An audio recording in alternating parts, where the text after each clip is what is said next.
Bonjour à tous et bienvenue dans votre édition régionale. Dans ce journal du vendredi 14 février, nous découvrirons la nouvelle grande échelle des pompiers de Lorient. Elle vient tout juste d'arriver, alors les sapeurs doivent se former. L'épilepsie, une maladie neurologique encore mal connue. Chaque année, une semaine lui est consacrée. Nous sommes allés à Châteaulin à la rencontre de jeunes enfants dans un centre unique qui leur permet d'allier éducation et maladie. Et puis, les habitants du pays de Lorient pourront acheter prochainement un lait produit et conditionné sur leur territoire. Une opération qui permet de rapprocher producteurs et consommateurs. Les postiers de Quimper déçus ce vendredi, ils espéraient bien faire remonter leurs revendications au directeur de la Poste. Mais Philippe Val a annulé au dernier moment sa venue à Quimper aujourd'hui. Depuis des mois, les salariés se plaignent des conséquences de la réorganisation de l'entreprise. Cédric Manet les a retrouvés devant un centre postal de Quimper. Un comité d'accueil pour leur PDG, qui finalement n'est pas venu.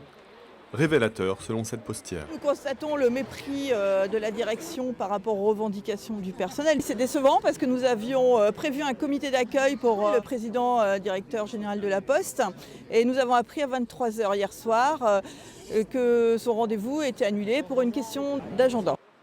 Avec le PDG, il s'agissait de parler du système Sacoche. C'est la nouvelle organisation en place depuis mai dernier dans le pays bigoudin, depuis octobre à Quimper et à Brest au printemps prochain. Le système Sacoche, la grosse différence par rapport à avant, c'est qu'on ne prépare plus notre tournée, c'est effectué par une autre personne qui peut changer d'un jour à l'autre. Avant, on connaissait exactement ce qu'on avait dans la sacoche, donc on pouvait anticiper certaines opérations, tandis que maintenant, on découvre au fur et à mesure ce qu'on a dans la sacoche. Les changements d'organisation font peser l'incertitude pour les salariés des centres de tri, notamment ceux de Briec ou de Brest-Dourjac. Déjà, on ne connaît pas nos horaires de travail, donc on ne sait pas comment ni où on va travailler. Donc forcément, ça implique toute une vie privée différente et sans pouvoir se projeter puisque ça vient très vite et on n'a aucune réponse. Les postiers indiquent que les courriers restés en attente fin 2019 ont peu à peu été distribués. Ils espèrent le souligner au PDG de la Poste lors d'un prochain rendez-vous, qu'ils voudraient cette fois maintenu. Et le PDG de la Poste pourrait être présent le 28 février à Quimper. À Lorient, les pompiers ont un nouveau joujou, le PA32. C'est ainsi que se prénomme la grande échelle. Elle vient tout juste d'arriver et avant d'entrer en service, les 50 écheliers du centre de secours de Lorient doivent apprendre à l'utiliser. Xavier Patrijon a suivi les opérations de formation dans les quartiers lorientais. Nouveau véhicule pour les pompiers de Lorient et pas des moindres, puisqu'il s'agit sans doute du plus emblématique. La nouvelle grande échelle arpente les rues lorientaises en ce moment pour former la cinquantaine de conducteurs écheliers du centre de secours. En fait, c'est pas une formation initiale, c'est une mise à niveau sur un nouvel engin. C'est-à-dire que les stagiaires là, ce sont des conducteurs écheliers confirmés, qui pratiquent déjà depuis de nombreuses années. Donc qui ont toutes les connaissances nécessaires pour travailler avec ce genre de véhicule. Qui dit nouvel engin, dit nouvelle technologie et caractéristiques qu'il faut apprivoiser. Ça nous permet de nous mettre à jour et puis là c'est un nouveau véhicule donc il y a des petites choses qui changent. C'est top, un beau bijou de technologie. Ces journées de formation sont utiles également pour prendre la mesure du gabarit, pour repérer les spécificités du territoire sous l'œil des badauds. Justement, sur ce genre de situation particulière, là, il y a deux points intéressants. La mise en œuvre technique du véhicule et la connaissance du secteur. Direction la place d'Armes, justement, où la situation n'est pas simple. Là, effectivement, il y a plusieurs éléments qui doivent prendre en compte. L'inclinaison, toutes les plaques d'égout ici, parce qu'évidemment ils ne peuvent pas positionner leurs engins dessus. Voilà. Les voitures ici qui sont là, c'est des situations réalistes qui vont les gêner. Et puis après leurs calculs habituels qu'ils ont à faire. Donc... Ouais, c'est quand même c'est pas évident.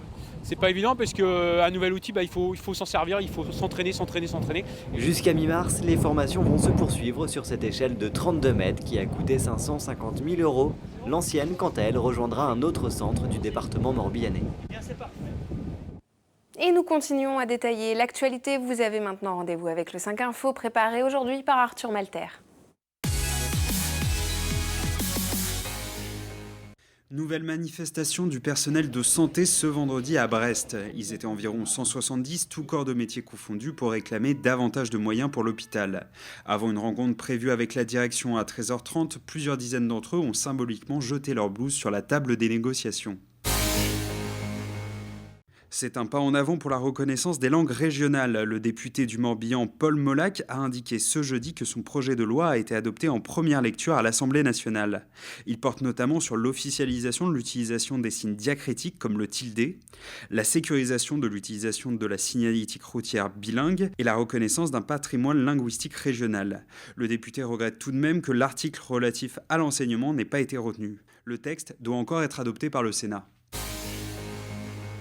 Et si l'on fermait la mer du Nord et la Manche par des barrages? C'est en tout cas l'idée d'un scientifique néerlandais qui entend lutter ainsi contre l'élévation du niveau de la mer et la multiplication des inondations côtières.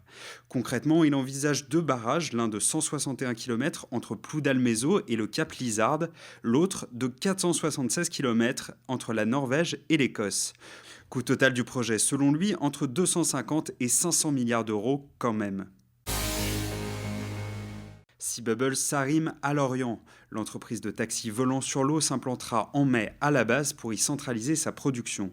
Ces prototypes qui peuvent transporter jusqu'à 4 passagers ont déjà été testés sur la Seine. Des villes comme Paris, Genève ou Monaco ont déjà fait part de leur intérêt.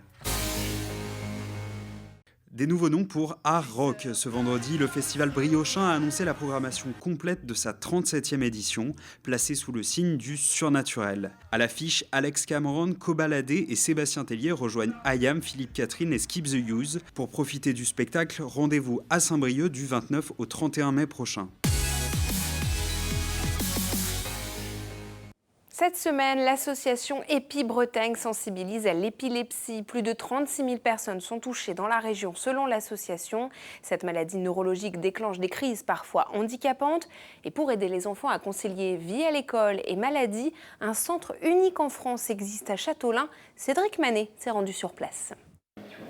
Des scolarités fragilisées par des crises d'épilepsie, les enfants accueillis à l'Institut thérapeutique épilepsie de Châteaulin s'en souviennent parfois. C'est le cas de Kaina. Moi avant, quand je faisais une crise, j'étais allongée un petit peu, je récupérais de ma crise. Et du coup, on me regardait un petit peu, pas bizarrement, mais juste on me regardait. Donc ça me gênait un petit peu. Donc ici, un des objectifs, c'est de redonner confiance, de redonner le goût du travail et puis redonner confiance aux élèves. Dans cet établissement créé en 1958, les enfants apprennent dans des classes avec de tout petits effectifs. Que le maître, il peut, si on l'appelle, il peut venir plus tôt. On peut aider les autres à travailler et c'est plus facile pour eux. Quand un élève soit une absence, soit une attention un peu plus volatile, je m'approche, je peux lui parler, le recentrer, lui rappeler la consigne si éventuellement elle est oubliée, et puis pour qu'on puisse repartir sur le travail. L'Institut thérapeutique de Châteaulin accueille 84 jeunes âgés de 9 à 20 ans. Il est unique dans le pays. En France, 100 000 enfants souffrent d'épilepsie. Un lait aux couleurs du pays de l'Orient. Les packs produits par des élevages conventionnels et biologiques seront bientôt sur les rayons des grandes surfaces. L'initiative, d'abord destinée à la restauration collective, s'étend aux particuliers et Nicolas Milis nous l'a fait découvrir. La carte de Bretagne est la localisation du pays de l'Orient sur des packs de lait. Destiné dans un premier temps à la restauration collective, ce nouvel étiquetage a été imaginé il y a 3 ans par la Chambre d'agriculture du Morbihan, l'Orient Agglomération et les acteurs de la filière locale. Nous avons décidé de mettre en place un lait territorial parce qu'il nous semblait qu'on avait tous les ingrédients pour monter le projet. On a les producteurs qui, dans un rayon de 50 km, livrent à une coopérative qui est l'Orco, qui est située à Pont-Scorff, en plein centre du territoire. On a des producteurs de lait qui livrent cette coopérative. On arrive à avoir un lait local qui est transformé sur Pont-Scorff. Tout l'enjeu était que les gens puissent s'identifier à un produit, donc à un agriculteur, parce que du coup, ils vont apprendre peut-être à mieux nous connaître et puis à se poser des questions sur la filière laitière de leur propre pays, qui peut être leur propre voisin de tous les jours dans la campagne lorientaise. C'est une initiative intéressante parce que ça met en valeur le territoire en fait lorientais et l'ensemble de la filière laitière sur le territoire lorientais, aussi bien la production que la transformation. Et on espère que c'est une initiative qui va réussir et qui va porter ses fruits.